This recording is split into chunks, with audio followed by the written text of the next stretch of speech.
Can anyone hear me?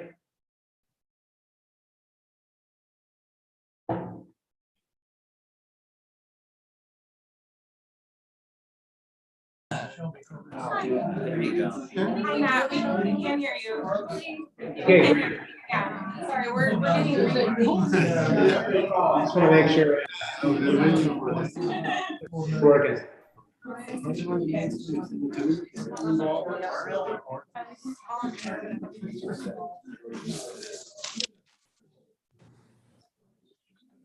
Hey, Matt, can you talk?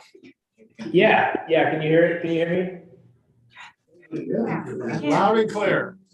Okay, fantastic. Great. My camera's kind of right in front of me and I'm looking up at a larger screen, so I'll try to make direct eye contact as much as I can. All right, I think we need to come out of recess.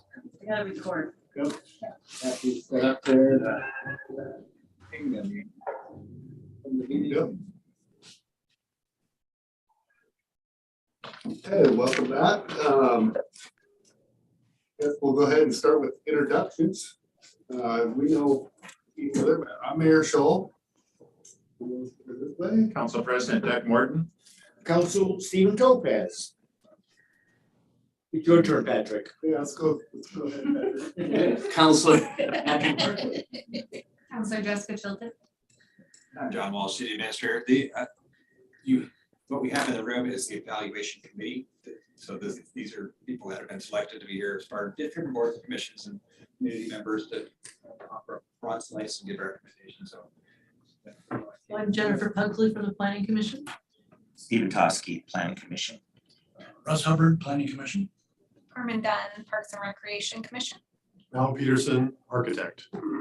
Scott Stockwell, School District Superintendent here in St. Helens. Sharon Durrell, Engineering Manager. Mohammed Zahir, Public Works Director. I'm Jenny, Community Development Project Manager.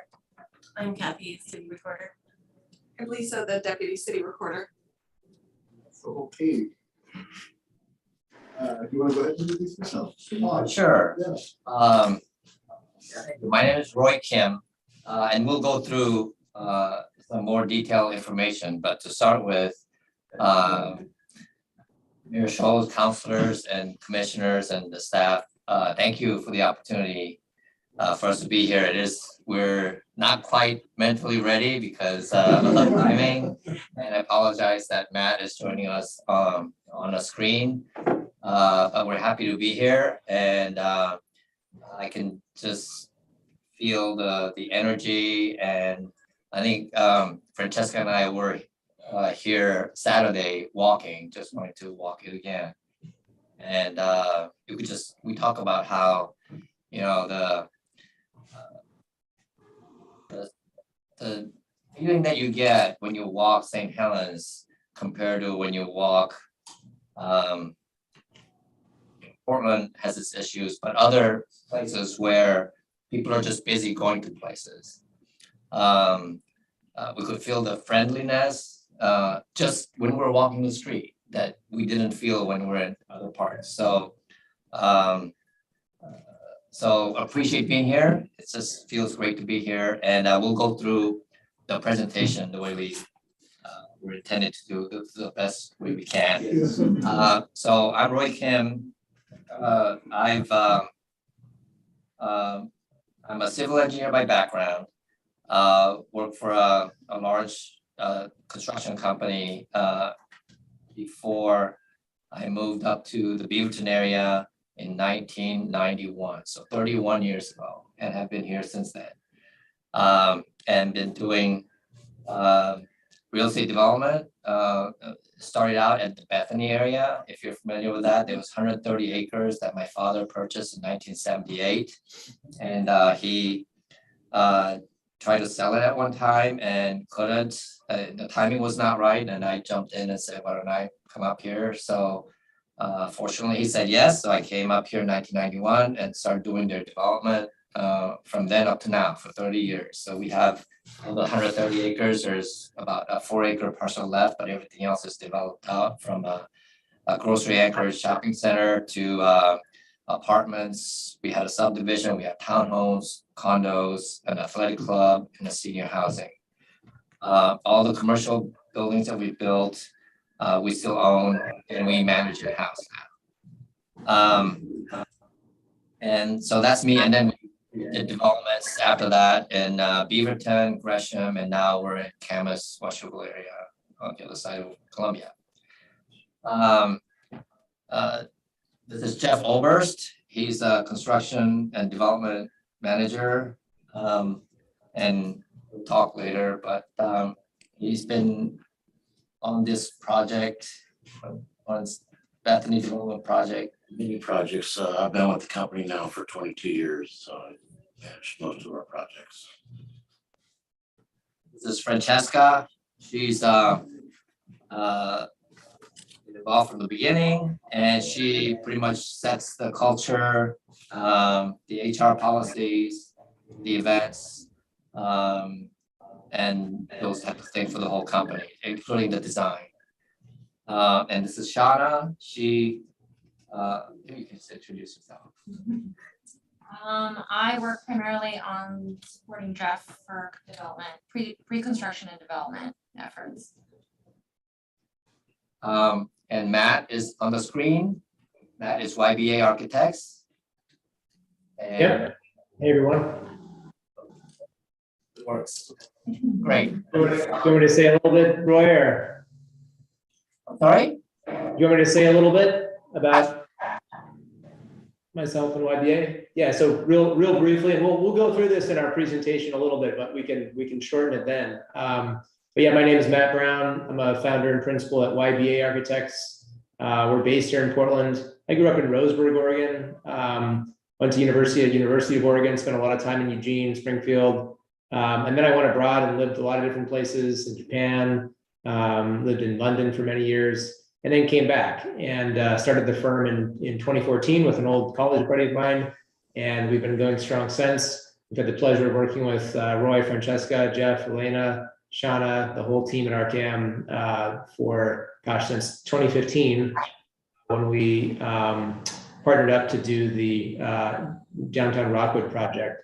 So it's been a pleasure working with them, and really excited at this opportunity and to get to know you all. And apologies that I can't see you face to face, but I really look forward to connecting more directly. So thank you.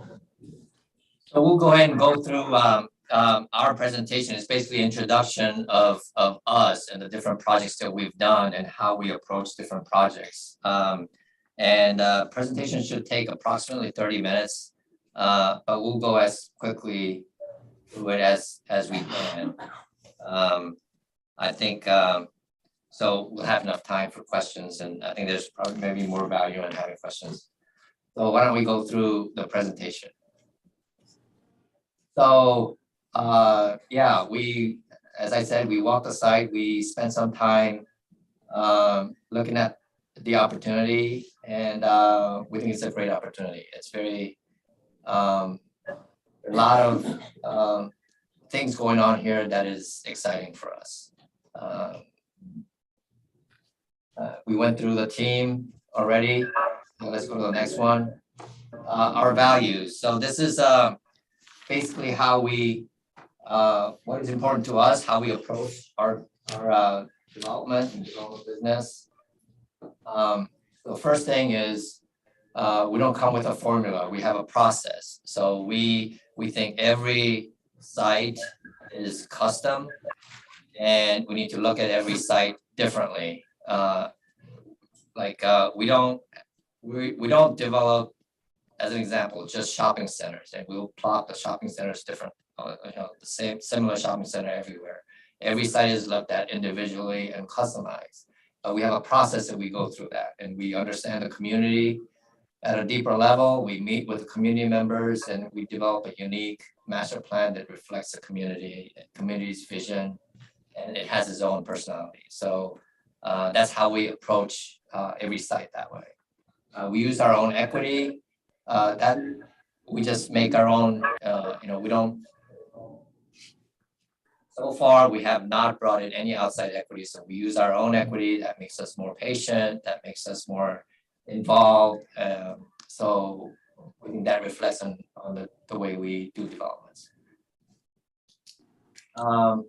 We own and manage all our developments. I talked about that, but every commercial project we've developed since 1991, we still own and we manage. So it's actually, we have a development company side, but we actually have a larger property management side. And that's why we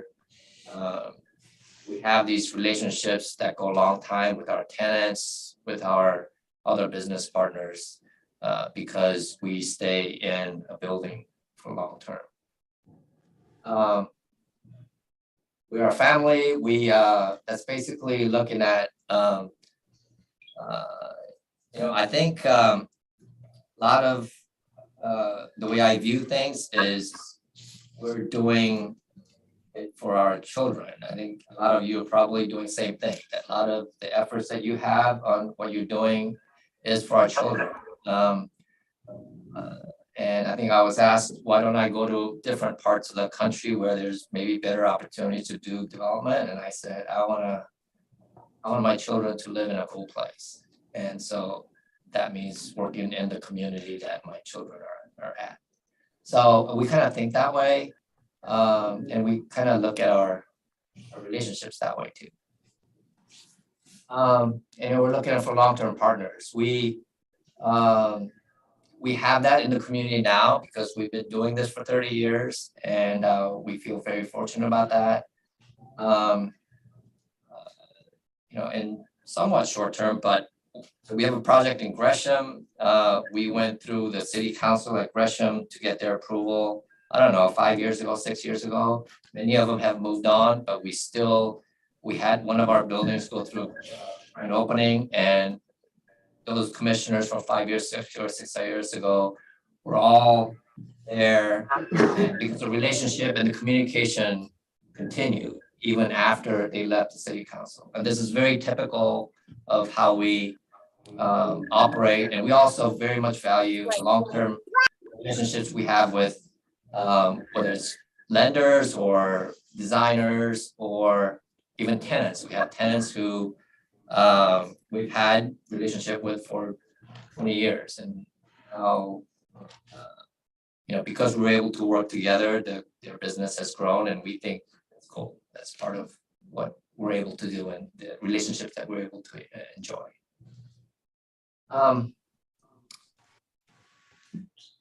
Downtown Rockwood. So so we're gonna present 3 projects. One is Rockwood. This is in Gresham, and I think Matt's gonna talk about this one. Yep, so hey, everybody. So downtown Rockwood, as I said, this is the first project that we were privileged to work with Roy and his team on. It's a public-private partnership project.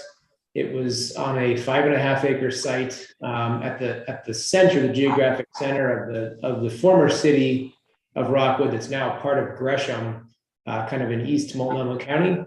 It's one of the most diverse neighborhoods anywhere in the state. There are 88 languages spoken here. It also has for a long time suffered from a lot of underinvestment. And it's a food desert. The site was a former Fred Meyer that was demolished and shuttered in 2003. And the city, with urban renewal dollars, purchased the site and went through a number of processes to get it ready. And we won the RFQ in 2015, commenced doing an extensive community engagement process, and then this is the project that resulted. So we wanted to talk about that process here. So the first major step is to engage the community.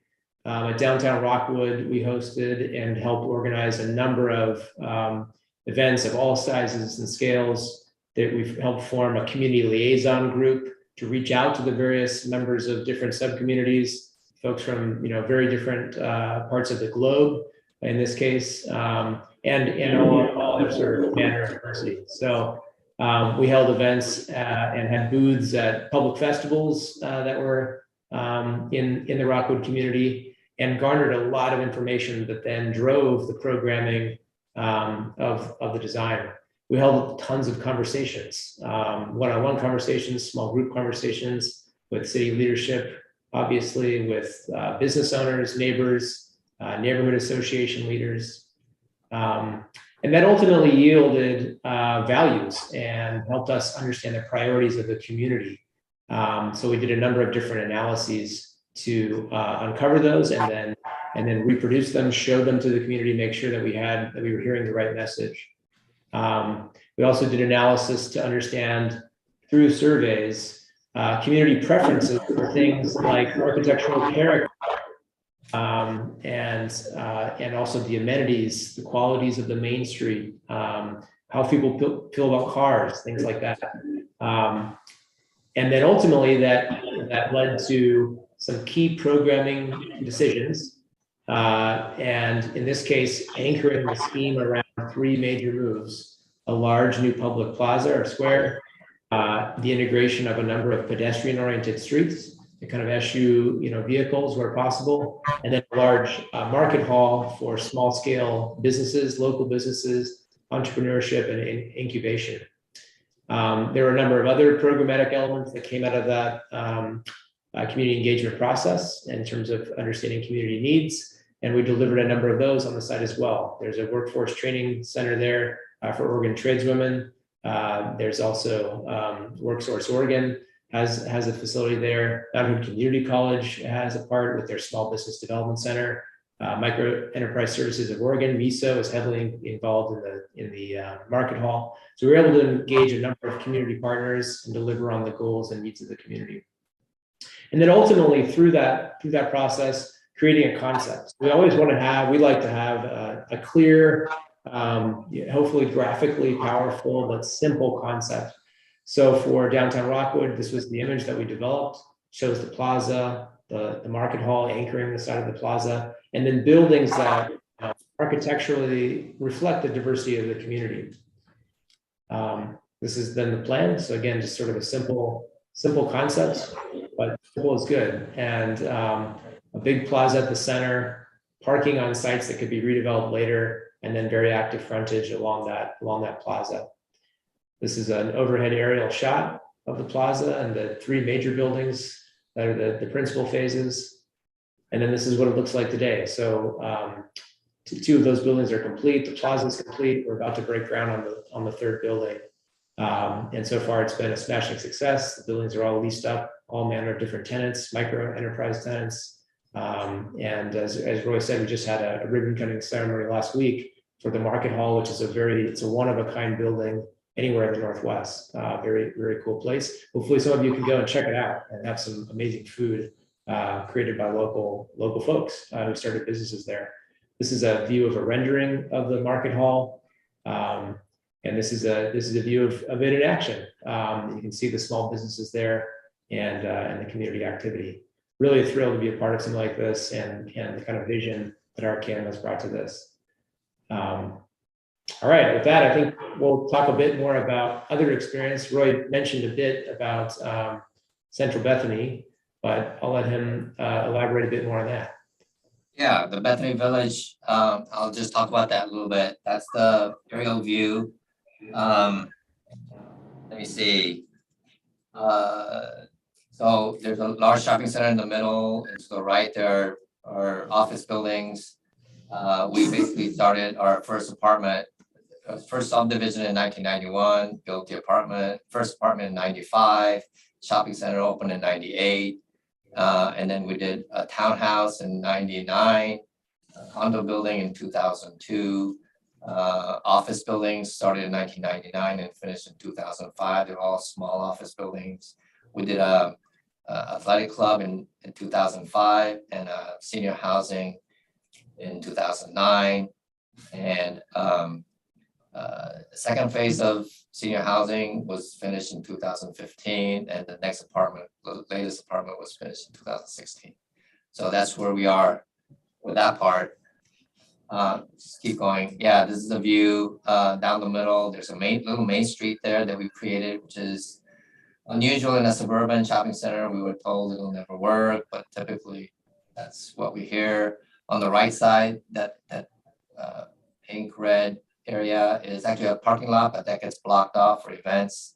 And right in front of that is an amphitheater with a splash pad. It's actually not too different from what's out here at the riverfront. So it's amphitheater and a little area in the middle, but we have a splash pad there.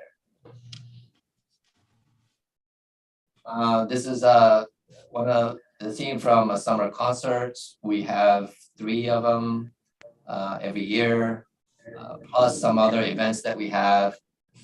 We block off the streets. The local businesses come out. This is a local dance company that had performance. We have a live band. We have carnival rides, and we put that on. We organize it, and we feel like that's a way for us to give back to the community. But it ended up being a big deal now.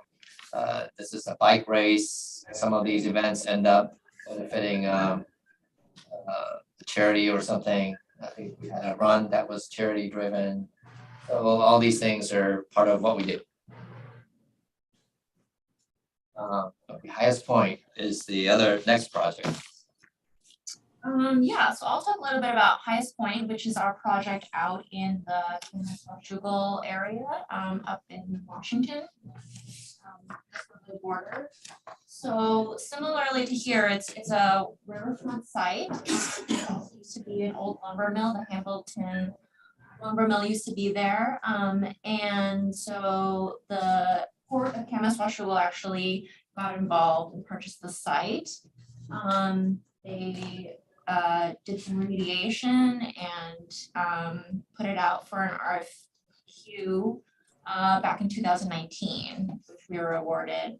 And after that point, we went through extensive community engagement, which, as you can see here, actually very similar to what was done here for the riverfront, which is great, but people really love seeing graphics. So we had similar, as you can see with the stickers, we have people voting on different elements of things they wanted to see at the waterfront, whether everything from the types of uses, so things like apartments versus, senior housing versus condos versus townhomes, and then even things like As Matt kind of mentioned earlier, architectural elements, you know, do you like brick? Do you like wood? Do you like stone? You know, some things like that. And so all that was kind of gathered and taken into an account for us to kind of, enumerate on. So we went to a lot of different events. The port puts on a lot of great events at their site. They have this huge 4th of July event that we went to that was great. And so we just went to a bunch of these and got a lot of information, a lot of surveys. As you can see, this is an example of how some of those results were tabulated on our end. Just so that we're not just collecting the data, but we actually want to be able to use it effectively. So this is kind of some of the takeaways that we got from the results. Obviously a lot of active use, active store frontages, lots of areas for shelter from the sun and the elements. Not too high of buildings or not too much massing right at the street edge. You know, setbacks were important and things like that. And then this is kind of conceptually how a lot of that data played out. So this is unlike this site, it's a little bit more of a deep site, so there's actually not as much waterfront frontage. So we kind of identified 3 layers, starting from the water and going back. Obviously wanting to really maximize the waterfront and the views for things like dining and walking and things like that. So you'll see that right in the front. In the middle, we thought, you know, we did more residential areas, and in the back, kind of more flexible areas that, you know, we'll kind of see what happens in the future. So that's kind of how it was conceptualized. And again, you can see here how that goes from concept into like kind of a loose grid system for this development to kind of really come to life. As you can see by the eyeballs, those are kind of the view corridors that we wanted to make sure we maintained. The community, there's actually a lot of housing right on the other side of that SR 14. So view corridors is really important to people, both like people that behind the hill and on the road and when you're within the development. So those are all things that we kind of took into consideration. That's why some of those streets are angled certain ways. So this is kind of a first stab at the master plan that we went in front of the port commissioners with. And you can kind of see an emphasis on really that waterfront area and that waterfront main street being really important. And on the left side is kind of the port's marina that they and so here is just another rendering. There's this really great view of Mount Hood. So obviously wanting to emphasize that, but this kind of just gets a sense of how pedestrian focused we really wanted the project to feel. A lot of activity, a lot of dogs. There's a zillion dogs there. So everyone has a dog, more than one dog. So that was really important for us, and just being active, being on the water, that was the main takeaway that we got. And this is just kind of a more advanced rendering of the concepts that we had, just so people could really kind of start to visualize the look and feel of this project. And this is again just another kind of high-res rendering of that previous sketch. So just to get again more of a look and feel of what we were working on. And this project is currently in the advanced stages of design. So it's currently, we submitted our site plan to the city of Washougal, which is the jurisdiction for this site. So we're hoping to break ground next year, early next year on the first phase. So it's really come along, but it's been 3 years of a lot of community engagement and work with the port, which has been a great partner. So we've been very fortunate. Okay, thank you. The next is Matt's gonna go through some of the just an ideas that we've had looking at the site. I think we typically don't go into a design of the site until we've gone through the whole process. But I thought at this stage, it would be good to give you some idea about the kind of things that we think about. I know the development, we laid out the site to see what it might be like, and then just to give you a thought, the way we think about things, but not, it's really not the way it's gonna be designed, but we wanted to look at the site. So I think Matt's gonna go through that. Awesome. Yeah. So one thing we always start with is, understanding history and context. So we want to understand, the origins of St. Helens, the life and the history of the city, and even before St. Helens, what was there and why. And we do that just to have a kind of foundation of understanding. And then, as Roy said, we started to kind of scratch the surface, preliminarily before we really dove in and connected with folks. Of what some things we observed and some possibilities. So one thing, again, coming from a small town myself, I really appreciate how the history of the town, right? And obviously that history predates, the Europeans and American settlement. At the end of the Multnomah Channel and the tip of Sauvie Island, it's there's a lot of Chinook and Native American history, the Multnomah people. And then obviously the town started to develop. And I think it seems like the main reason, not only being at the end of the channel, but also just the confluence of, the softwood forests and the river has always been kind of at the heart of St. Helens and, it's kind of economic history. So here you can see the old plants and see down the Strand. And restoring the Strand, obviously you guys have already put in a phenomenal amount of work to develop the Riverwalk project and the public improvements for the rights of way that are coming forward. We're really excited about, First and the Strand and the ability to connect all the way down into this site in a way, the way that it did historically. Although now, as opposed to it being kind of, the Paycheck City center of employment down there, it'll be a whole mix of uses. And things related to quality of life and lifestyle, and so forth. So obviously, it's also a town that's been highly productive. It's amazing looking at these historic aerial photos of the various large plants that have been, some that have come and gone, some that are still going along the channel, and obviously with the veneer plant right at the southern end historically. So long history of that kind of work ethic and major production. There are a lot of rich cultural traditions here. You all know what they are, obviously. We've enjoyed learning about them and getting to experience some of these already. Obviously, the Independence Day Parade, the Halloween Town phenomenon, and from '98 forward, and how that's become this major sort of national event that draws people from all over. Really a phenomenal thing and something to continue to build on and obviously think about as development in that historic downtown core expands southward, and even new traditions like the sandcastle building competition on Sand Island that I think started last year, which I hope I can enter. I love building sandcastles. So this is it's also a place with a lot of different activities, a lot of things centered on the river, but also in the city itself. You've got a couple of excellent breweries there. There's obviously the amphitheater and music festival, great fishing, especially down the channel and with the salmon runs. And then things like the Easter egg hunt, the ability to get out and use non-motorized watercraft as well in the calmer water. So a lot of things to do here.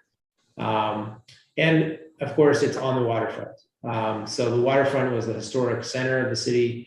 Obviously, there's been a lot of development along Highway 30 and in other areas as it's grown, particularly in the last few decades. But it's really exciting to help to continue to energize the waterfront, and make it the kind of heart and the place where in people's cultural memory of as they live here, they think of that waterfront as the kind of center of town or a key feature of town. Also really excited about the marina and everything it offers, and the campground that's out on Sand Island, which is pretty amazing amenity, and obviously draws people in and out and will create foot traffic and help with the establishment and growth of the destination here. So again, to just quickly show you a few ideas, these are similar to what we put into the RFQ response. The first major goal here is to complement and extend the downtown. So, the downtown has a lot going for it. It obviously, I think if you could continue to expand it, introduce, a few more businesses and opportunities there, it will grow. And we want to make sure that we make moves that are going to complement what's there now, make it stronger. We want to establish a dynamic mix of uses. So, it's important, we think, to have people live here, potentially in higher densities. And that way that puts folks on the ground to be able to, patronize those businesses, and create life and activity so that the place is vibrant. And there are other uses as well, and we'll talk a bit more about that here in a second. Beyond just sort of retail or restaurants, things like that, other uses that might be very exciting to bring forward and would help complement. Maximize the connectivity of the river. You've already made a lot of moves, Riverwalk, and the intended connection pathways there to do that. We think we could potentially add even more. We want to establish it as a regional destination that's for, principally for the people of St. Helens. So, so helping, as Roy was pointing out, with, festivals, events, places that draw people in from outside, so that will obviously bring money and interest to the downtown area. But also, maintaining the small town feel, so that it doesn't feel like something foreign, but in fact feels like a natural extension of the existing city, its scale, and the kind of comfort and warmth that's there. Delivering carefully scaled phases. This is a really critical thing. Obviously, with RKM, they have decades of experience doing this and rolling out specific phases. Timing those right and making sure that they're not too big or too small, but just right is very important.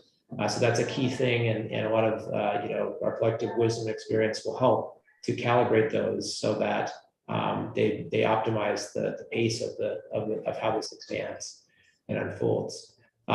Being respectful of the existing heritage there, the architectural heritage in buildings and the fabric itself, and also delivering unique buildings. One thing I really appreciate in working with Roy, Sean, and their team is, they challenge me as an architect to make every building unique, so that it doesn't feel like a planned development with one developer or one architect. It actually feels like a town. And we, hopefully with the work we've been doing and the approach we've taken internally, we're able to do that and make buildings that are each, kind of one of a kind, and feel like they're part of a townscape, not just sort of a planned community. And finally, just focus on the community. And I think everything we've been talking about so far hopefully shows you that that's our chief focus, and we want to make sure we're enabling, hearing you, and ultimately working for you. But here's just quickly the Riverwalk Plan. There's a lot of similarities to the some of the work that was done at the Port of Kaminista-Schuylkill site, Parker's Landing. So we're super excited about how we can leverage that. And it sets the stage for an amazing circuit that people are already making, obviously, walking around out there. Already see everybody walking their dogs, riding their bikes. It's a phenomenal experience on the water's edge. It's only going to get better, obviously, once this is developed. One thing we noted is it's very long and somewhat thin as a site. And so we're interested in the possibility of maybe there's an additional open space that might, create more interest as you're walking along that path. We're aware of sort of, the quarter-mile rule of thumb in terms of how far people comfortably walk, especially if they're stopping and eating or doing other things. So it's about a half-mile total length. So it seems like there could be another sort of green node in the middle. That would interestingly help create sort of two districts potentially. So one district to the north that could extend on the downtown and feature more intensive uses in terms of places to dine, shop, and potentially higher densities, potentially some hospitality, maybe even adding to or enhancing kind of market hall or a space that's deliberately intended for smaller vendors or vendors that could come and go, seasonally, et cetera. And then having another district that's sort of the complementary uses. And this is where I think a lot of RKM's experience would bear some fruit in terms of programming ground floor spaces with professional services, different kinds of educational uses, dance studios, things that don't require footfall to be successful, but that are, kind of heart and soul of the community in a way, because they're unique and they offer opportunities and amenities for residents through businesses, and potentially also, wellness, childcare facilities, things like that. So in that sort of orange zone, there could be a lot of those sorts of businesses that could thrive, and as I say, don't necessarily depend on the footfall that sort of dining and downtown retail businesses would require. So this is the streets and paths as currently proposed. Great plan. I call it a traditional town plan. Again, kind of similar to what we've rolled out as a concept at Parker's Landing. And we're interested in how can we make that even stronger? How can we add more connections? Create diverse uses and building types along the waterfront, and then create these carefully devised scale of blocks. And then you can see also, introducing more green space and not just building out the entire edge, making sure there are pocket parks and bits of park and open space in between the buildings as you walk along on the interior side of the path, as well as obviously the views to the river. And this is very, very preliminary, which is looking at how some footprints might lay out there, and having a bit of fun with it in terms of the shape of this along the waterfront. But I think the main thing to take away here is that we want to make sure we put frontages on streets and pathways so that it emulates the downtown feeling. So you have, dedicated sidewalks, street trees, and that feeling of kind of walkability and a downtown. And that would, where we have streets and paths, that's where we put buildings. Other elements, parking, support spaces, those can fill in the middles of those blocks where they're less visible. And then, of course, maintaining the visibility in the view corridors so that as you walk down any of these paths, the view is unfolding for you. So yeah, those are some of our just very preliminary ideas. But obviously, as Roy said, we have look forward to really starting a process of engagement with you if you're ready to partner, and then probably reworking a lot of that. So. Yeah, thank you, Matt. That's basically our presentation. This is a closing statement. We take a long-term approach, connecting with communities to develop simple and inspiring places that yield inspirational experiences. We try to kind of put everything into one sentence. It's a complicated sentence, but all those words are important to us, and we kind of look at these kind of things that way. Yeah, and the other one, the next slide is basically how on the left, that's the community engagement part for all three projects. The middle is kind of the buildings that were built, and on the right is afterwards, when it's activated, when you have events, when you have people socializing. So that's kind of the progression that we see. It's not just building buildings, but it actually, we do need to have and see and have activities occur. That's all we have. And we'll open it up to questions. Is that what we should do? Yeah. Do you ever get into the water? So far, everything you've shown is on land. Have you ever designed into docks or things on the water? That's a great question. We at Camas Washougal, which is on their waterfront, there are a number of designs that involve water. They have a marina already existing, so there's already a floating restaurant there. And we're trying to add more floating restaurants, but apparently it takes a long time to get permit to do that, and it's more complicated than that because on the land and the lease, things like that.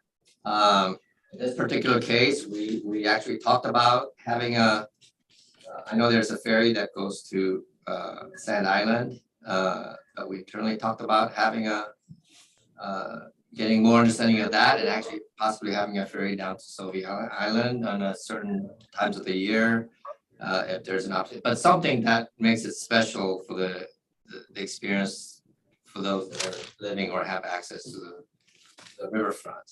And then the other thing that was on our design before was actually a floating stage.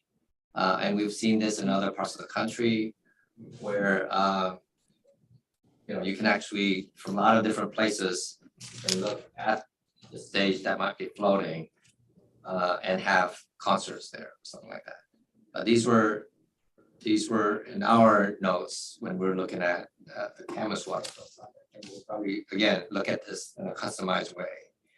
But you're right, the opportunity to be on the riverfront presents unique opportunities.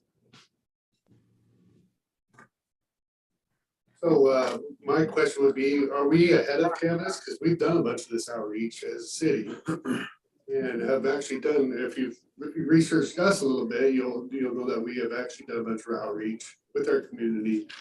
They want complete access to the water. They want an expansion of the park. We pretty much want select few businesses, and they're okay with apartments being down there. With medium going up in our area. And that is an opportunity zone. We've got a big time tax break there 10 years from now. I think that's not looked at enough, and I don't know if you've researched that at all, but I guess, are we ahead of Canvas in where you guys will be at because of the work the city has already done? In a way, but our next, we would take that as base.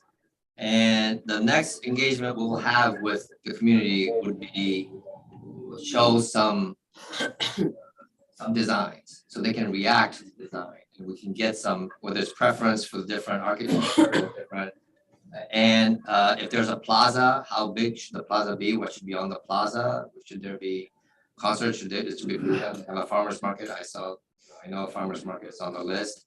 And then we need to figure out how big the plaza needs to be to accommodate, so it'll be a little bit more detailed in terms of our engagement with the community before we can actually start our designs. But you're right, there's the early part's done. We'll just take that and we'll move it along so that our goal is to get a design that fits. If that answers your question. Kind of. Yeah. Kind of. Not always, but. Yeah, we move it along the spectrum. And yes, we would use, and we did the same thing with Canvas for Sugar. We use all the survey that's already been done. But our survey would actually involve design, link it from there to actual design, the buildings itself. Right, because we need to somehow figure out how to get to a design. Yes. I'd like to comment on, just briefly on the style and follow up with a question. I was really quite impressed with your design aspects of the Parker's landing area. It's very reminiscent and very characteristic of influential architect that found his beginnings in this city, and that's Pietro Bellusci. He's internationally known, renowned, and one of his first residences lies just north of here. What I see in your Parker's Landing is the same kind of ambience of vertical translucent glass, massive cantilevered overhangs that protect citizens as well as the buildings.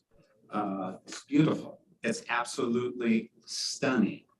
And it's done in the Bellusci kind of approach, letting nature come in to the building, into the livable spaces, whether it's residence or commercial.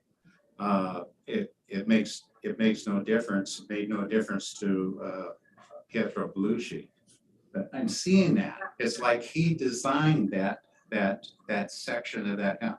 My question is, can you continue that kind of style with your designs? I'm just impressed with them. You want to talk about design? Well, Yeah. Dad, you wanna talk about it, or you want me to do it? I mean, I mean, yeah, and I appreciate that. I think, yeah, I mean, I went to University of Oregon, so, obviously, Pietro had a strong connection there. for a long time. I think, I was dean for a while and before he went off to MIT. And that was long before I was around. But yeah, I appreciate everything you said. I think that's you're hitting on exactly what we were trying to capture there. I mean, there's a lot of other things I could wax on about architecturally, but those overhangs, the scale, trying to break down the scale of the buildings is a real challenge. Obviously, we've got height limits in place here that are going to help, but it's a real balancing act, trying to get density that can make this kind of optimal, but also make it feel welcoming and just the right scale for people. Something that I think a lot of inner cores of cities lack these days, when they get a little too dense.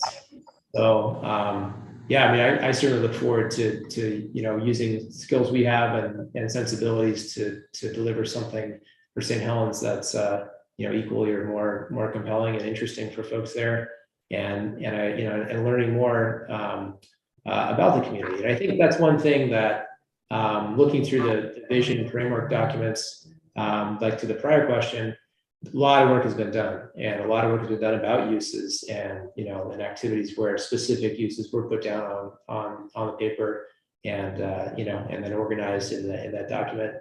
And that's all really helpful to see the process here. I think we're also very interested in just kind of meeting people to understand who you all are, and so that it feels right, it feels appropriate in terms of the character and approach. But it's obviously, on the other hand, we're trained in sort of that Beluski modern approach and architectural style. And so, yeah, it's also gonna blend together with what we learn as we hopefully get a chance to go forward and engage with folks there. So if I want to add a few things from our vision point of view. So back to the mayor's question, I wanted to add on a little bit the engagement, the community engagement part. Of course, if we are using, based on that you already did it, that the information.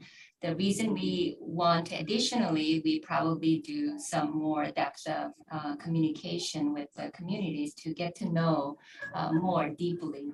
And so when we design it, that all helped us to understand the true St. Helens community, that what they really wanted. And we truly focused from the community people.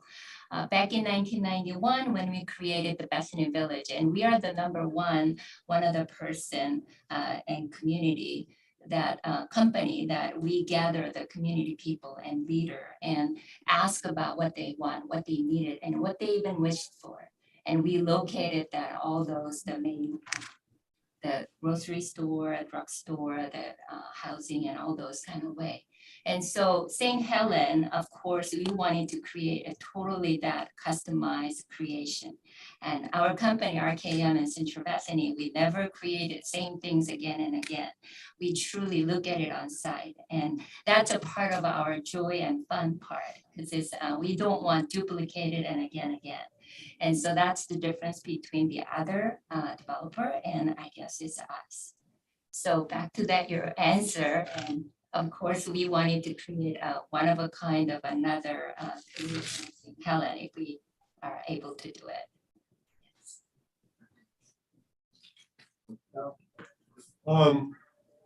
You've been involved in what appears to be 3 public-private partnerships. And my question kind of is, I'm not sure how to frame it because I've never been involved in that sort of situation, but I guess in the end, when the city was looking at had discussions with other developers, one of the comments that was made was, in the end, there's going to be investment by your company as a developing company, and there's going to be a certain amount of potential investment from the city.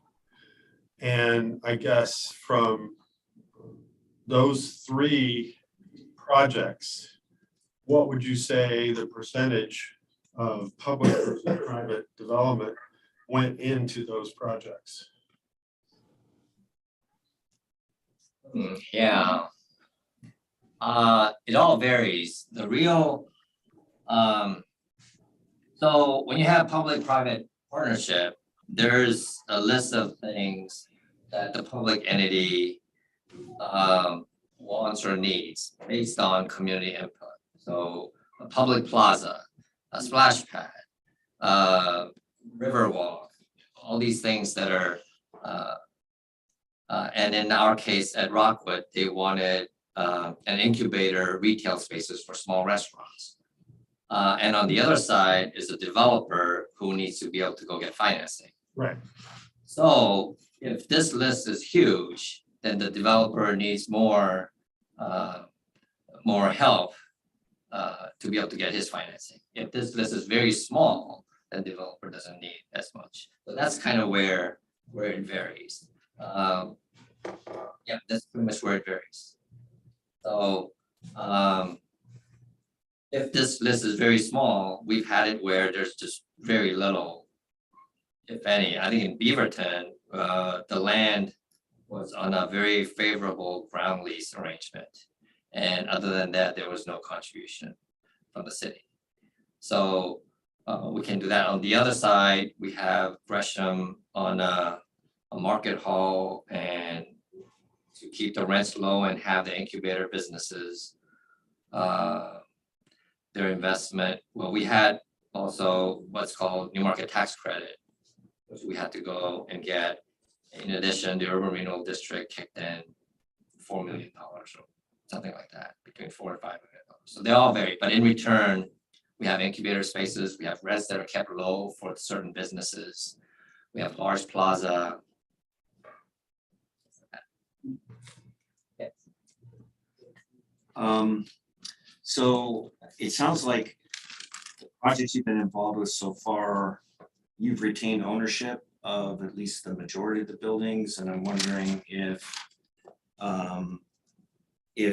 you envision in developing this project, there'll be pieces of this project that'll be developed for sale, the condominiums or townhomes to people who then you will not own parts of the project. So yes, every commercial project that we have developed, 100% of it, we still own and manage. As to for sale product, we haven't done a for sale product in, last one we did was 20 years ago.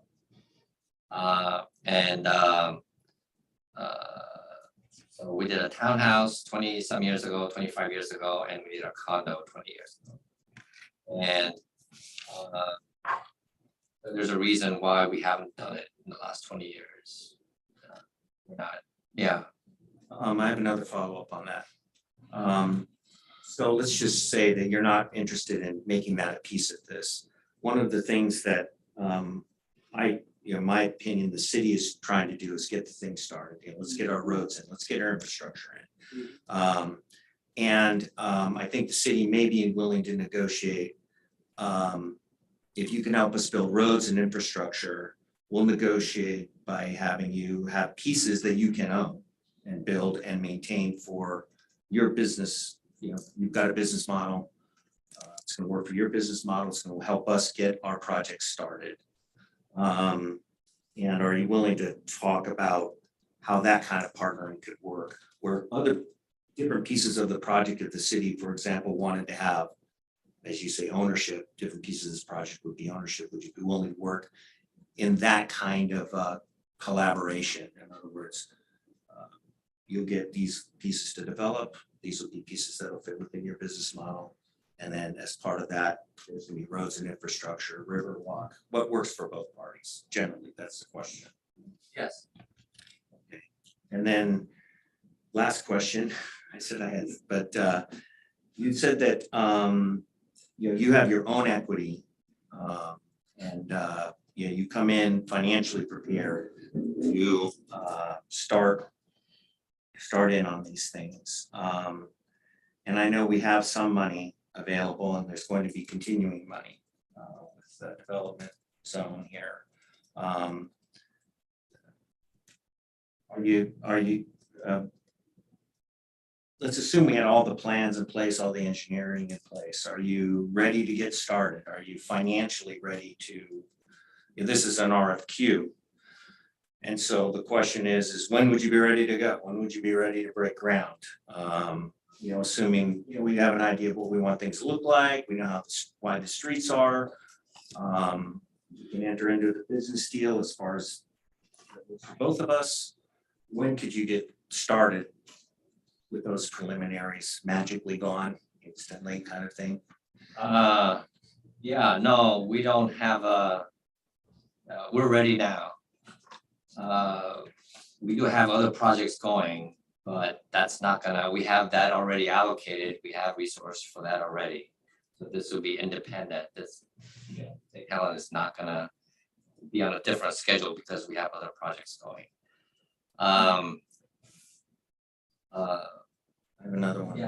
Yeah, so, but there's a lot of pieces to the puzzle to this, including the interest rates and supply issues that we have now. I mean, that's affecting the building that we wanna break ground today. So there's just lots, and we are pretty methodical about working with the community and with the city. So we are that way, but we're not gonna sit and wait. We're just gonna start. If we are fortunate enough to do this, we're gonna start having meetings, probably regular meetings, and you just start moving ahead. What needs to be done next? When are we gonna get the agreement done? When are we gonna do this? There's not gonna be a gap, or there's nothing in our side that's gonna keep us from moving forward. I was just gonna ask, can you kind of give an outline of, if you guys are awarded this, what that timeline could potentially look like? I think we have that in the package. Yes.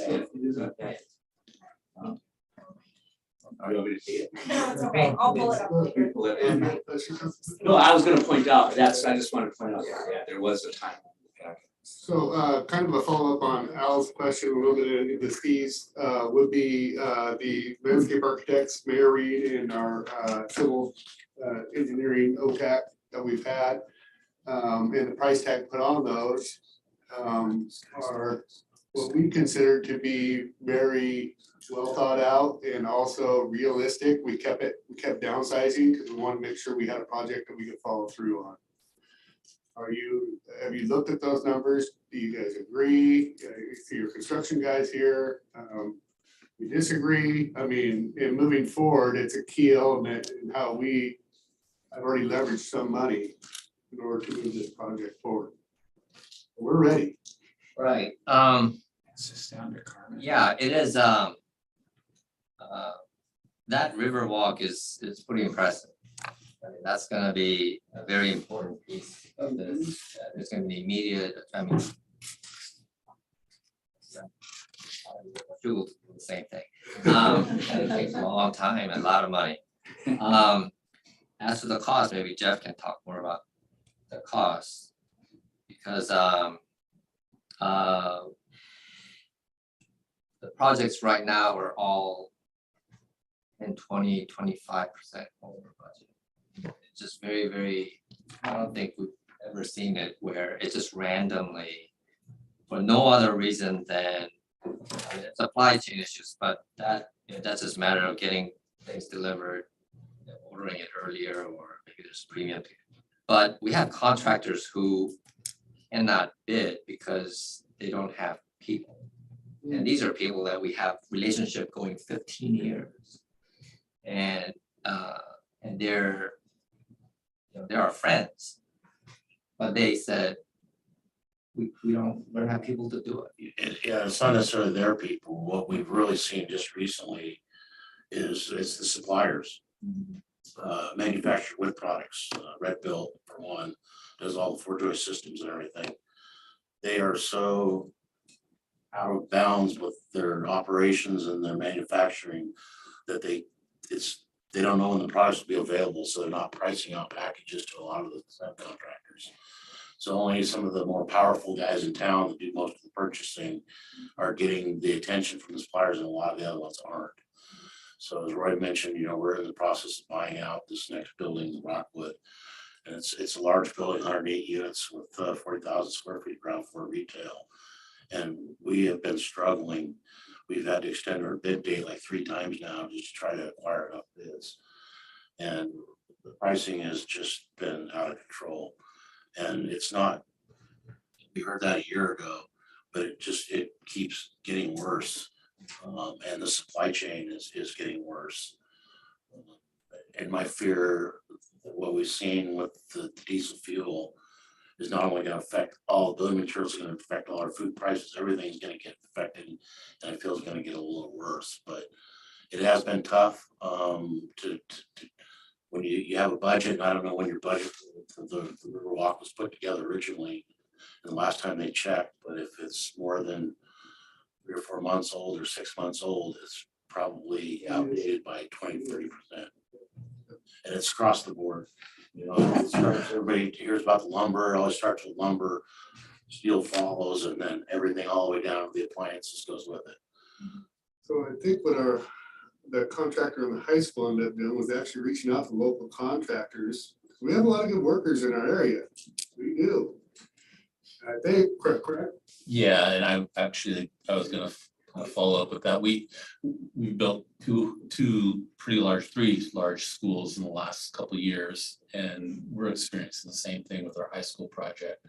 And it's tough even finding local contractors that we're able to work with, partly because the size and scope and bonding issues of the construction piece. So I guess my question would be, have you worked in the past in communities where you can kind of phase or chunk the project so it becomes attractive to local contractors? And do you have an outreach program to attract local contractors to get them to work on a project like this?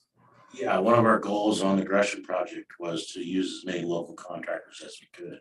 So we really seeked after them, using local plan centers to invite them, and then reaching out through community folks that know different businesses in the area. Gresham was a little easier because I live there in the area, so I know a lot of them also. But I was eyeballing some of the ones here as I was driving in. I see a good metal shop and iron and rail guy out here, and that's one of the ones we're still desperately looking for. So I even consider maybe I should call the guy here to see if he'd be willing to go to Gresham. But yeah, we always try to reach out. Another thing on Gresham, we have so they're not requirements, but they're goals for minority contractors. So we set goals, and we've always exceeded those, and more minority contractors now than there used to be. But yeah, and as I said, to answer your question, certain projects you can break them down to where you can allow to use little contractors, and sometimes that's also a big savings for us. The smaller they are, the less overhead they have, and it works out well. So currently, especially during Halloween Town, we have no place for anybody to stay here. They have to leave, go someplace else to stay. Have you participated in the development of boutique hotel before, or do you envision that being part of the project at all? Yeah, I know that hotel was kind of a priority for this site, and we think that based on what you said, actually we have several coworkers that come to Halloween Town, so they're very familiar with it. Yeah, I think a hotel, at least one, if not maybe two, definitely makes sense for this site, and we're definitely open to that.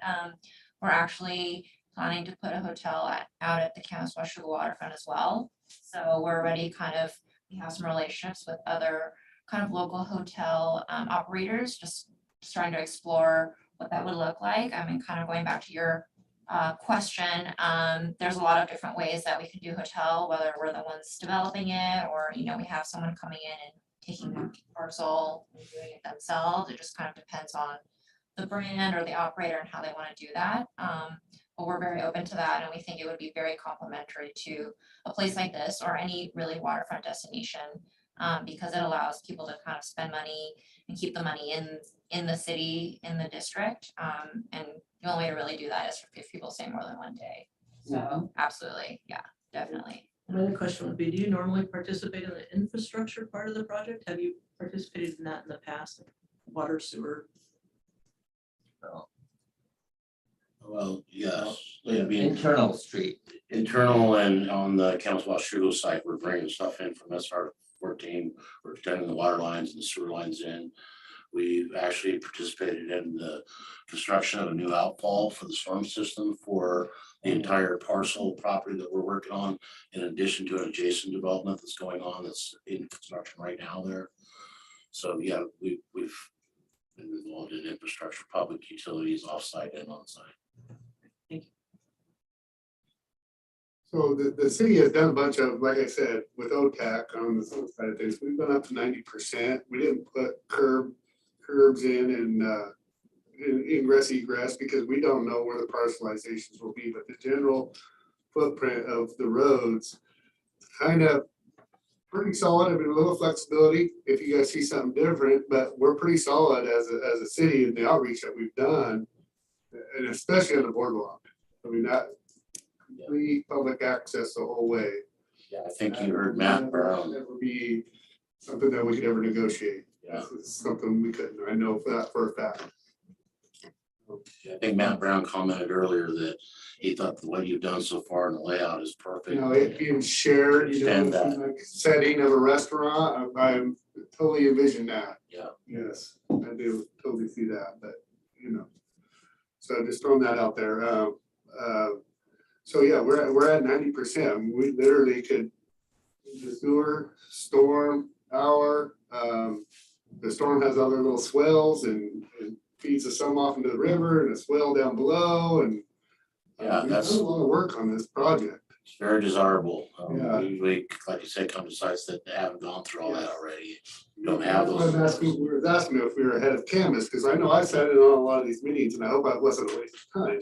Yeah. Yeah, actually, I would, It wasn't, because I learned, but still. I would say you are.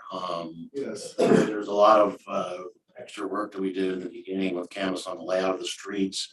We actually are realigning one of the roundabouts. It's already in place. So we've had to work with WashDOT pretty intensively over the last year to get that approval. So, yeah, it's a step ahead on. So we have done a bunch of work also with a riverfront connector, ingress egress, basically. What's the other one called? I was never part of it. The other hardware connector. The gateway. Gateway. So it's in and out and turnabouts and stuff like that. And again, I'll come back to that opportunity zone. And I'm not saying you guys should sell, but it's a huge benefit being in an opportunity zone. My understanding, I know very little about them, but you set up that funding, you know, whole pool of money. And at 10 years, if you sold the hotel, the profits are tax-free. Somebody like myself who's at, 50 years old, 60, being able, if I had the money to invest, it would be a nice incentive to know that later in retirement, I could walk away without having to pay 31 days. A big deal. How many phases is in your Camas project? We're working on phase 1 right now. When you kind of look at that layer, we're working on that front layer. So it's kind of market driven, whether the rest of it goes in 2 more phases or 3 more phases after it breaks down. Back to the scale of development and what's right and when it comes is, I think as it comes. So we haven't really laid out future phases past phase 1 yet. So there's one phase that has 4 buildings right along the front promenade street. After that, we don't have, we have parcels. So one of them, we have it earmarked for a hotel, and we're talking to, like Shauna said, a hotel operator now.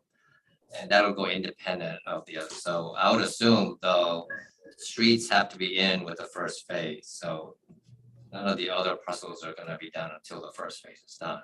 But after that, we're on a hotel site. There are restaurant pads that'll probably get developed out as soon as we have a restaurant, probably build to suit type of thing. We have a senior housing site that we're starting an early design on. And that will go after that sometime. And then we have lots in the back that we don't have any plans for yet. What are your thoughts on parking? Parking is a huge issue downtown. I didn't see a lot of parking in your plans, but with as many businesses and things like that, I'm assuming you have some plans for additional parking. Well, that's a good question because parking is a huge part of development. It just takes up so much land and it's so expensive to build.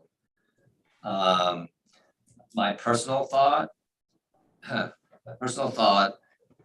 it's not very popular, but typically the way we have done other, especially, one of the attraction of this site versus other site, the other sites that we've looked at they're larger because we're able to master plan and have it be complementary.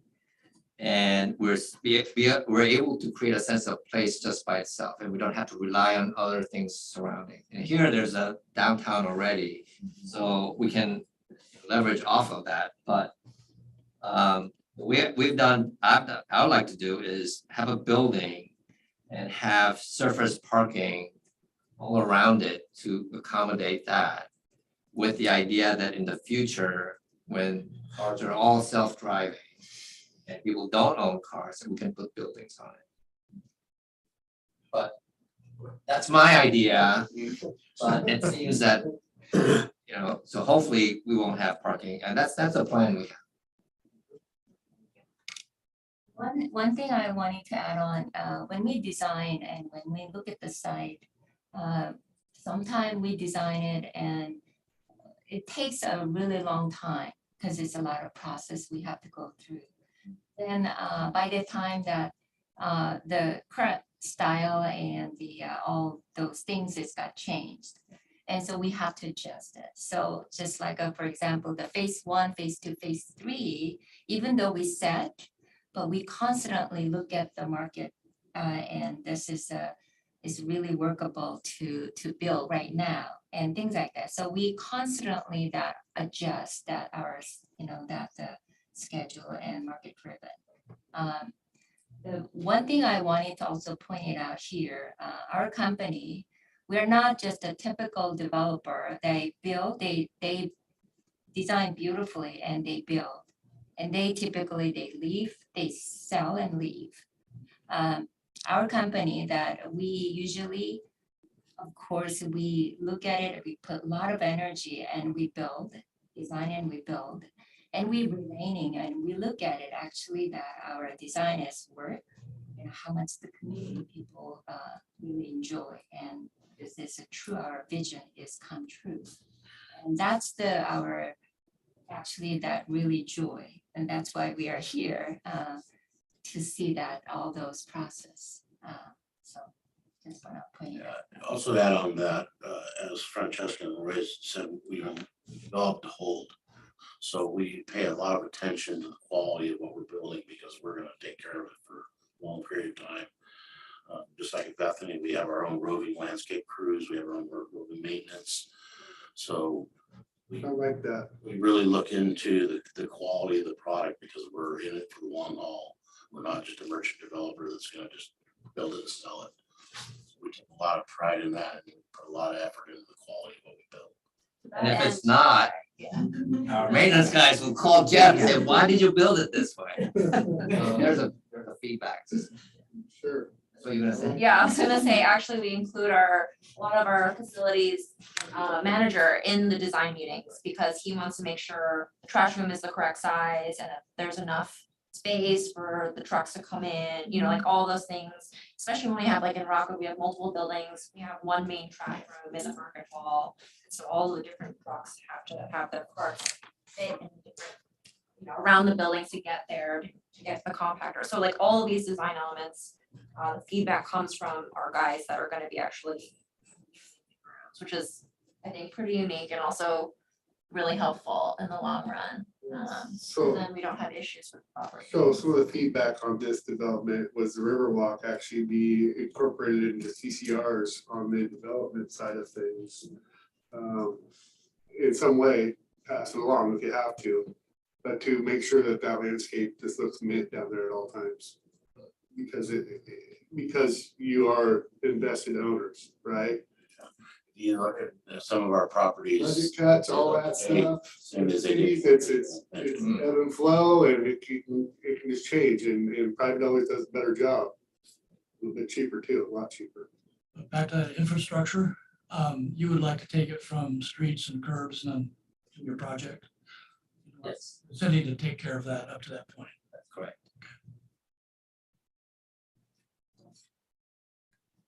Public owned, so, yeah. I was just gonna say, I really like your kind of approach in looking at the different view corridors. Can you talk a little bit about how you would kind of do that here in St. Helens? Because you have the views from up on the bluff, from the hill, and then the homes that are up on the bluff. Kind of how you come up with those view corridors, as well as how you think about the building design from the perspective of the bluff. Yeah, bad question, but at Camas Washougal, we did this, the side view, right? Yeah, we did a cross-sectional view there to understand, the dynamics of the view from not just immediately there, because it also has hills and so forth, but, back about 2 miles. I mean, the characteristics of the bluff are interesting, because obviously you're up almost 50 feet. There are existing pathways there now, and that are, that obviously we would want those to connect to pedestrian access ways, and for that, as you come down into the existing connections that would be enhanced, that starts to align with particular views. There's also obviously views to Mount St. Helens and to Mount Hood, even to Mount Adams. So I mean, we're very cognizant of those. I can't say that we've yet devised a real clear plan of the key views that we want to preserve. But I think it's something that we would develop very shortly, because it will start to inform a lot of the dynamics of how we shape blocks and paths. And I think there's a kind of, there are existing streets up on the bluff, obviously. There are some endpoints. There's also a lot of private property on the immediate edge of the bluff, Nob Hill notwithstanding, the park there. So it's, so I think, it's in general keeping buildings down below that datum, so we're not impeding any of the views of folks that already have private property on the edge. And then looking at where those pedestrian connections and pathways run, and how we can enhance and create alignments, ideally with some of the mountain views. And then make sure that the rest of the development frames that, and as I say, it kind of splays out towards the water, as opposed to shrinking in or constraining that view. And that's similar to what we've done at Parker's Landing out at Camas Washougal, sort of splaying and having a handful of very key views that are deliberately set up, and that we respect in terms of not developing in front of. Well, I think Al remembers this when he was planning commission chair, and they decided they didn't want building heights on that. And then it got kicked down to the city council. And boy, it hit the media, and there's big pictures of big high rises like downtown Portland down there. And so we adopted 55 feet at that point in time, but we also left flexibility, give or take, 10 feet, is what the council at that time was discussing. Exactly right. Yeah, so just keep that in mind too, that the 55 was adjustable if it was, if it's feasible down there. So, Okay. Yeah, I think we read that. Yeah. but you remember that, right, Al? Read that. Al didn't want any limits at all. I love that one. I have a question.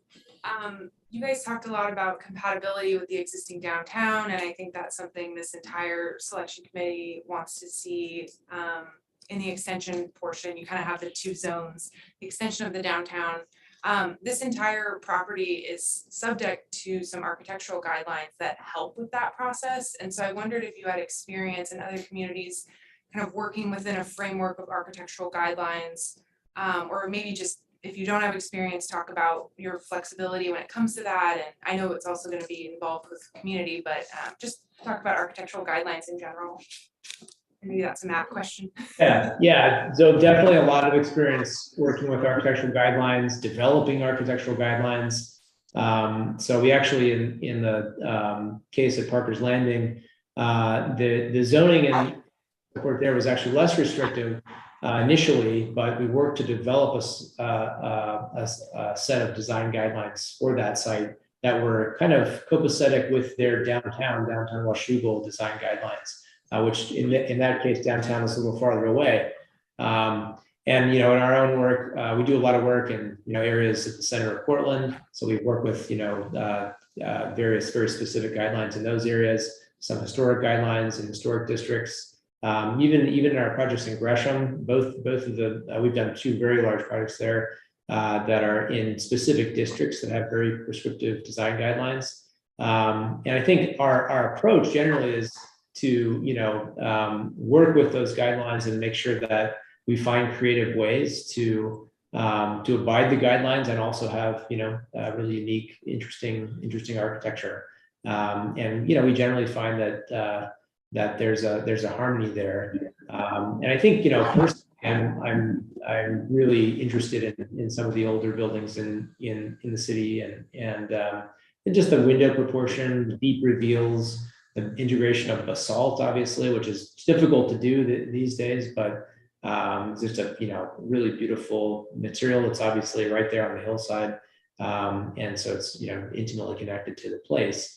And I appreciated a lot of the detailing that is already evident in some of the streetscape improvements in terms of gateways, benches, just those elements. So I think we would want to assimilate that and also develop some diversity within that, so that there's both the coherence of the district and then there are episodes that are unique and interesting within it. So we're have reviewed it and are excited about it, and we're willing to certainly engage and make sure we abide it and have a really fruitful dialogue about it. I'll add a couple of things to that. One is when Francesca and I were walking Saturday, we were walking on the street, and Francesca said, the buildings that are extension of downtown park, can we have these brick columns on every bay so that it kind of fits? It's very similar to these buildings here that have these brick columns. And I told her that's really expensive, but she said that's the kind of the feel that should be here in certain buildings at certain parts. So that's kind of how we think. Just want to say that. But in terms of the design guidelines, in some ways, we would want to be completely in partnership with the city. So if something prevents us from doing something because of design guidelines, but if we can have a discussion with city and say, hey, maybe instead of 65 feet, it should be 66 feet because of whatever the issue is. We would like to have the ability to have conversations that way, because the only way our experience is we push for relationships like that, where we can openly say, and then whatever we do, city, we would like to hear from the city that is a bad idea. And we have discussions that way. And if the design guidelines get in the way, I would like to have a discussion about that, because maybe we can have a better product that city agrees is a better product and it needs a tweaking of the guidelines or something like that. I mean, that's kind of that's what we've done before. And at Washougal, I think we had a height restriction issue. And we went and explained this whole thing. If we're gonna have a rooftop terrace, we need additional 5 feet or 8 feet or whatever it was. And the city gave it to us, right? I think that's what happened. So it's things like that. But that's kind of how we think. Were you guys able to go up on the roof? I was looking at it. Yeah, and have a lunch? I saw lights were on at some sort of. Yeah, get the opportunity to. We Yeah, even want spectacular view. to get into that building, but it was a lock, so we were not able. Yeah. Oh, the museum, the that's old right. house. Yeah. Yeah. But I think is back to that your brick things. Yeah, when we walked through, Roy came several times and I came and I walked through that, spent quite a bit of a time, the whole terminal we walked with the rain. I think it would be beautiful town, and it's what if we could create it with old traditional material, which is a brick. And as a matter of fact, I'm a spender and I always and somehow create it. But we are heading towards that, that next century, right? So we update it all the time, and we have created one of a kind of building so that our next generation always look at it and just how you Absolutely. So we always think. I just want to add, I'm happy to arrange a tour for the museum for you. Yeah. We wanted to do see that. the history and She's a historian, so she really can give you a tour, yes. True. Go ahead, John. Yeah, I just wanted to thank you for your flexibility and making Thank you. lemonade out of it. And just also the RFQ itself, we did our best to come up with a document that stated the city's needs. Just wondering from your perspective, was there simply this, is there some burning question we should have asked or didn't ask, or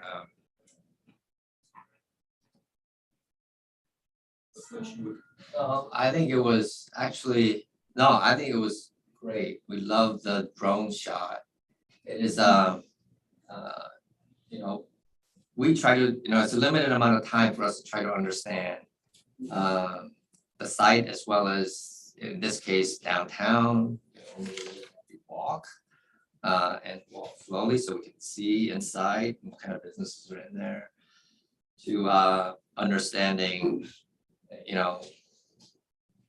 we would also be interested in how the city government operates and how, because that's all part of the partnership. One of the reasons that I first reacted to my team about interest is after we met with Jenny and John, because I've had a number of opportunities to work in the city of Portland, and I've turned them all down. Sometimes for no other reason, spectacular site, for no other reason that I don't feel comfortable working with the city or getting it through approval or having the faith that they would have true intention of working as partners. And I had that feeling with Jenny and John. So that's why I called our staff and said we should look at this RFQ. So, but there was enough there for us to feel comfortable with. I thought it was well. It's by the way, it's very, very difficult times. I know you know about the downtown Hillsborough has what's called Block 67. They had one developer apply. It was earlier this year. Developers are all very skittish right now because of uncertainties. So, but it's a great site. From my point of view, our point of view, we're all. Is the uncertainty, do you think, is driven because of the uncertainty in which way the Fed is going, or is it just a lot of general things? My question basically, is it simply because of the financing or the potential future financing, or is it just a mix? It's a lot. Number one, Portland and Multnomah County have their own issues that want to keep developers from not going to those. In the very, very short term, it's the interest rates and the cost of building and possibly cost of capital here if there's an anticipation that interest rate will keep rising. But in general, it's just uncomfortable. I mean, when it's not stable, it's just, I think that's how. And that's what Everybody's afraid they're gonna head into a recession. Everybody's afraid about the war in Russia. All these things affect materials and cost materials and cost money. And so it's not a easy world right now.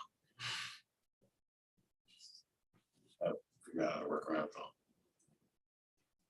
What you see as the first thing you would start here? Housing or commercial or? We usually to look at it on site and look at the community. Even if we build a commercial, we have to look at it, how we're gonna feed these commercial buildings. Just residential, same way, the residential people, convenience and all those kind of things. So we are not just say housing first or commercial, like, you know, like, not like that way. So, yeah, so we would look at, we know apartments will rent because there's a shortage of apartments. But we don't know how much rent will be here. We've also studied how much premium in rent there is for being on the riverfront versus even 3 blocks away from riverfront. You know, Vancouver waterfront is a good example. Those apartments getting huge rents, and if you're 3 blocks away, you get 20% less. It's just random. So, but it is not that straightforward. So we're studying things like that. As to commercial, we would look at the current rents that the spaces pay in current downtown. And we'll probably start there. And then go from there. What are additional commercial opportunities? I mean, you know, somewhere down the line, that site is an opportunity to extend downtown streets and activity 1 more block towards the river. Yeah.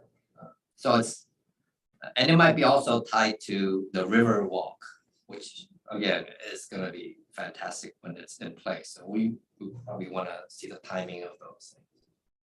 It's things like that. Yeah, and every site's different. Yeah. You know, sometimes you need the density of multifamily before you can draw the commercial, and the restaurants will come, the hotels will come. So it just depends on what's already available in the area that drives it, what the community needs first, or wants first. And market. And market, of course. A lot of partnership, because it's I'm glad to hear all the, you know, the boardwalk it will build. A lot of, you know, the marketing is very important. For example, that Bethany is we have quite a bit of a local from the highway, which is it takes a long time people get to know the village. And so whenever that you see that a lot of long from the main road to get into the town, takes a lot of advertising and the people get to know. It's not just for a local community, it's just a broad way.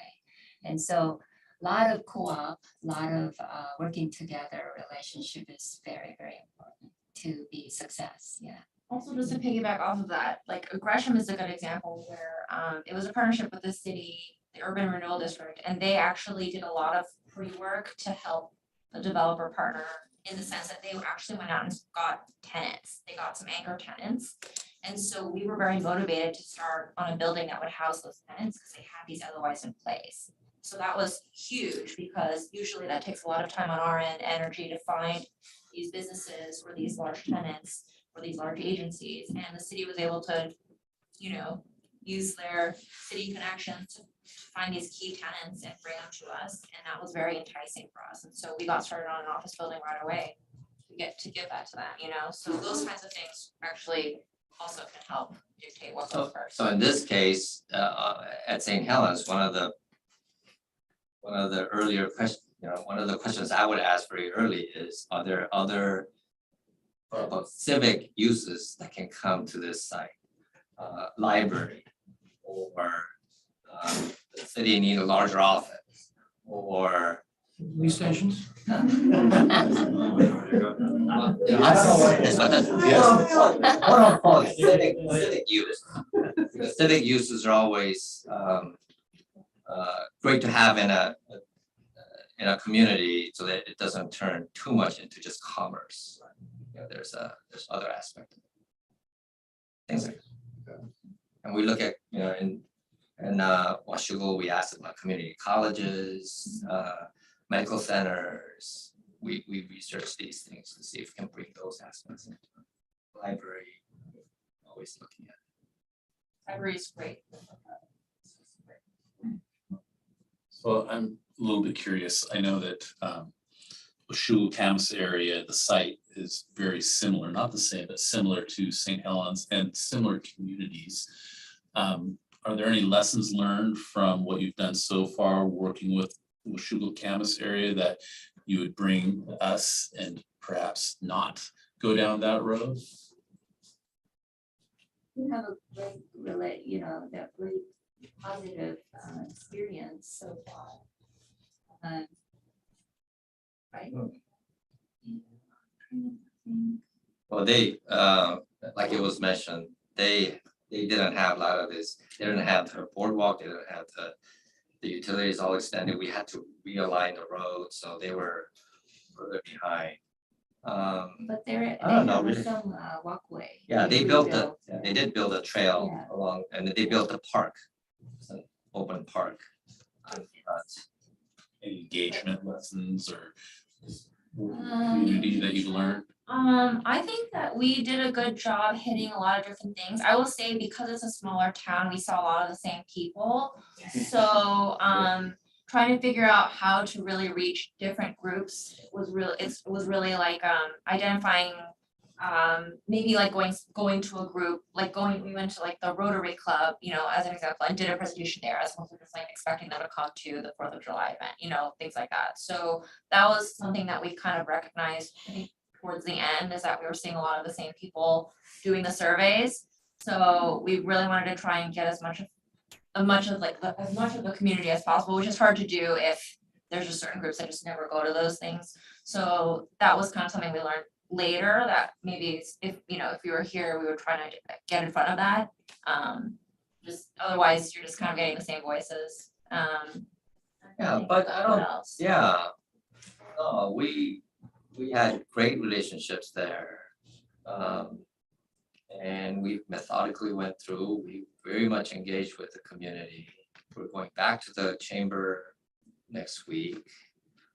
And I don't know, riverfront issues, they're all the same. Over there, state of Washington, so they have different things, but we have to, the environmental issues, the river, 100-year flood line, all these same things. I don't know if they're less, we did everything perfectly over there. I need to apologize. I've got a school board meeting that I appreciate your time and have an opportunity to serve on this committee. Thank you so much. Thank you. Thank you.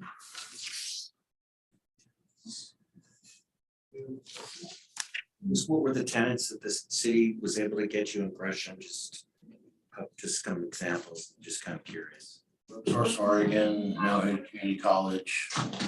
So there was another big medical, Wallace Medical is huge.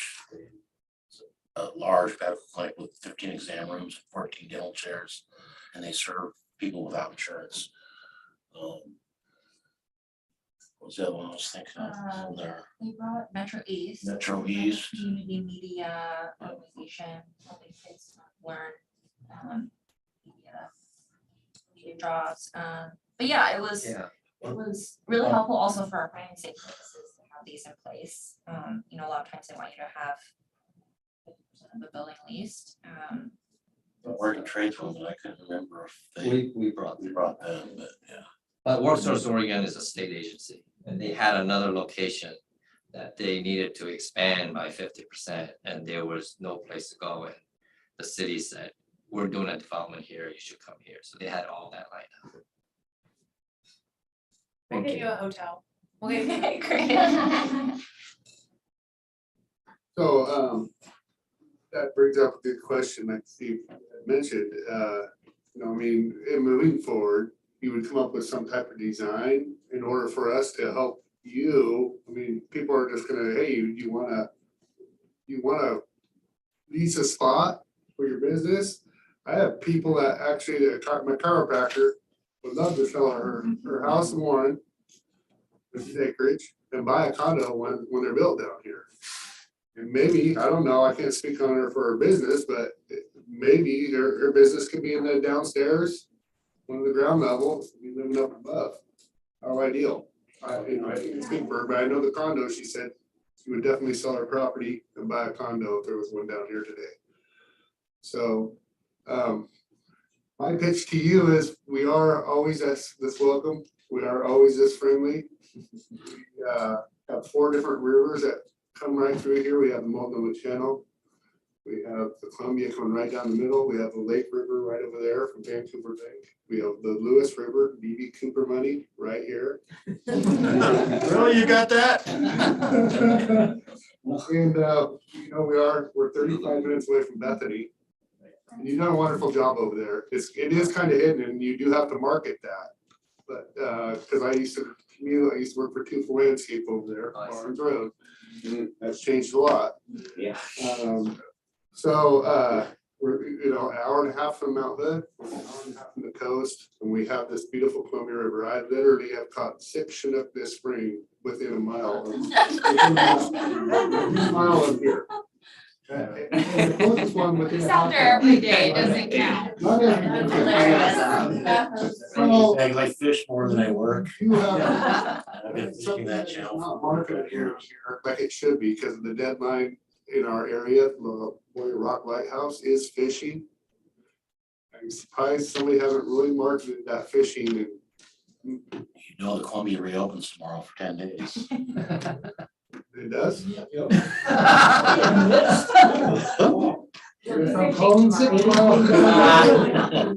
turn. We opened it for Chinook because they had 90,000 go over. Yeah, their runs are 30% higher than. But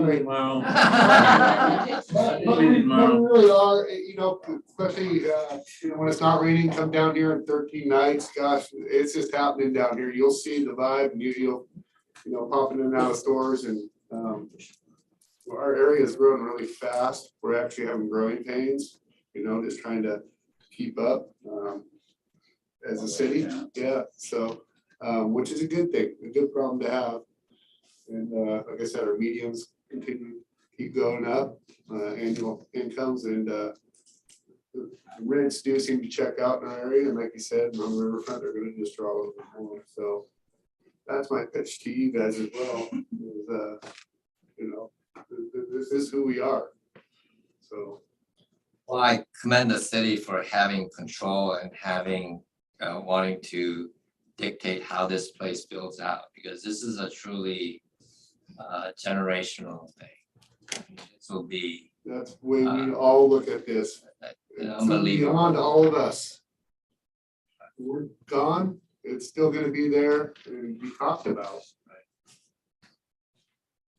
And I like that you guys appreciate that in your projects, and I think it shines through. So thank you for bringing that genuine perspective. Thank you.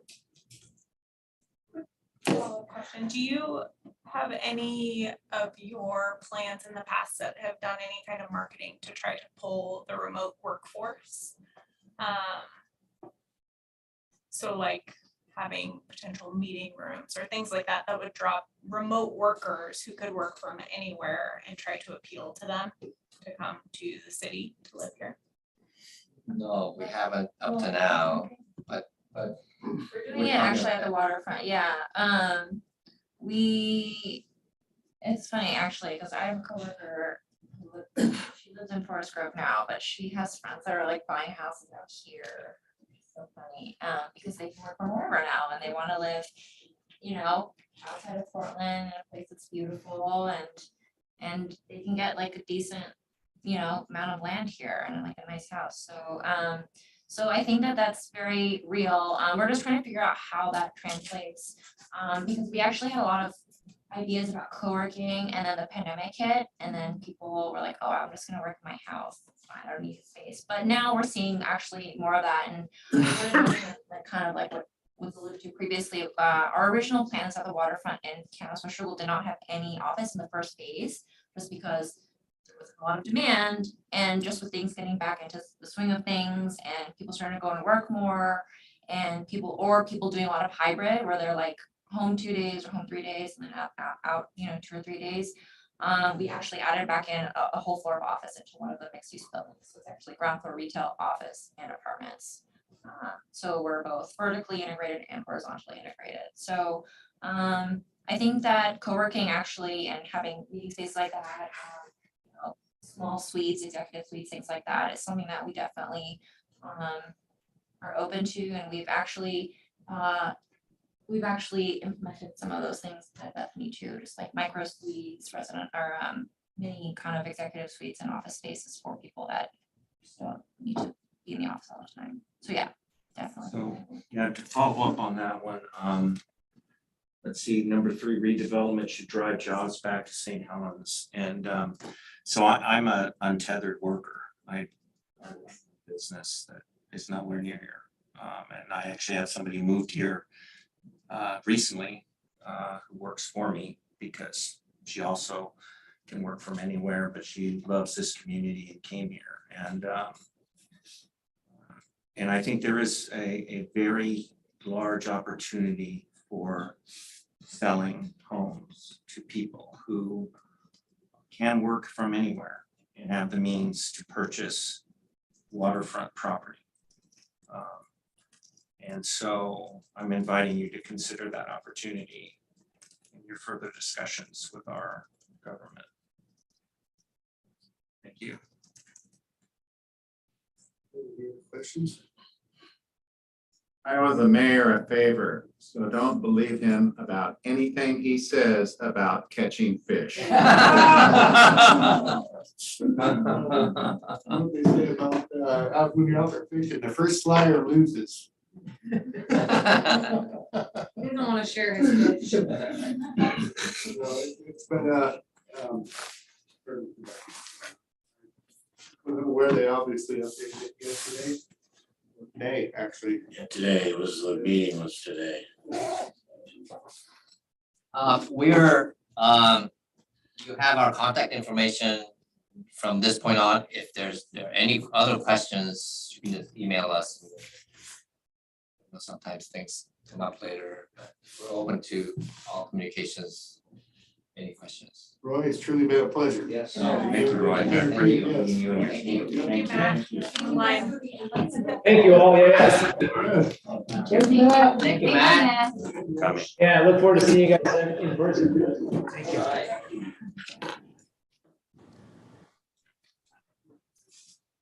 There's no more. Okay, we want to take them. The next steps is we have, well, what the plan was that deliberations on the 18th. And that can still occur.